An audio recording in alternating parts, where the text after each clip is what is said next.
सन्माननीय शरदचंद्रजी पवार साहेबांनी काल एक स्टेटमेंट केलं की मूळ ओबीसींनाच स्थानिक स्वराज्य संस्थांमध्ये आरक्षण द्या, कुणबी समाजाला नव्यानं प्रमाणपत्र घेतणाऱ्यांना देऊ नका, अशा पद्धतीचं त्यांचं वक्तव्य काल स्पष्टतेनं मीडियात झळकलं.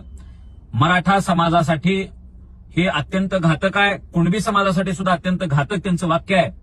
आणि शरदचंद्र पवार साहेबांनी 23 मार्च 1994चा GR काढून मराठ्यांच्या पाठीत खंजीर खुपसून मराठा जातीच्या हिश्श्याचं 16% आरक्षण ओबीसीमध्ये अनधिकृत पद्धतीनं, असंवैधानिक पद्धतीनं, बेकायदेशीररित्या ओबीसीमध्ये वर्ग केले. तेव्हापासून मराठ्यांचा जो काही घात झालाय तो आता सन्माननीय एकनाथ शिंदे साहेबांनी सुधारून किमान ओबीसी मधल्या 83 क्रमांकावर असलेल्या कुणबी नोंदी सुद्धा शोधून त्यांनी दिलेल्या आहेत. आणि त्या सुद्धा जर तुम्हाला नको असतील तर शरद पवार साहेबांना मराठा समाजाचा तळतळाट आधी लागलेलाच आहे. यापुढे सुद्धा त्यांच्या पिढ्या सुखानं खाणार नाहीत, हे त्यांनी एवढं लक्षात घ्यावं. माझं सन्माननीय शरदचंद्रजी पवार साहेबांना सांगणं आहे की पवार साहेब, तुम्हाला जर काही चांगलं करता येत नसेल तर तुम्ही मराठ्यांच्या पाठीत पुन्हा पुन्हा पुन्हा पुन्हा पुन्हा पुन्हा खंजीर खुपसू नका.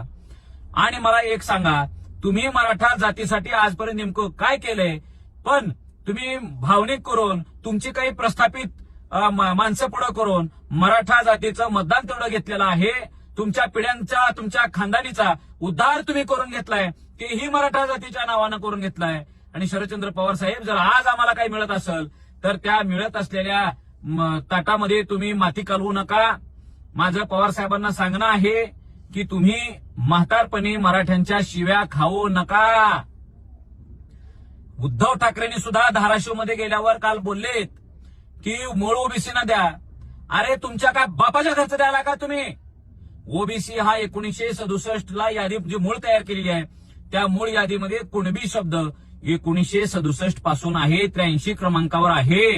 आणि जर ओबीसी मधल्या ह्या कुणब्याला राजकारणापासून तुम्ही वंचित ठेवत असाल तर तो संविधानाला अनुसरून तो निर्णय नाही.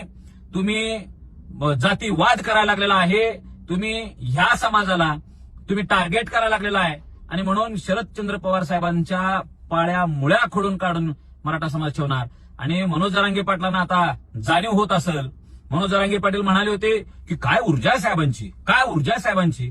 आणि त्या पवार साहेबावर त्या 83-94च्या GR वर 23 मार्चच्या एकदाही बोलले नव्हते. आता काही दिवसापासून बोलले ते पाटील. पण त्यात शरद पवार साहेबांनी एवढ्या संघर्षातून मिळालेल्या कुणबी नोंदींच्या संदर्भात सुद्धा किती घातक विचार ठेवलेले आहेत हे आता मनोज जरांगे पाटलांना सुद्धा लक्षात येईल. मराठ्यांना तर आधीच कळालेलं आहे.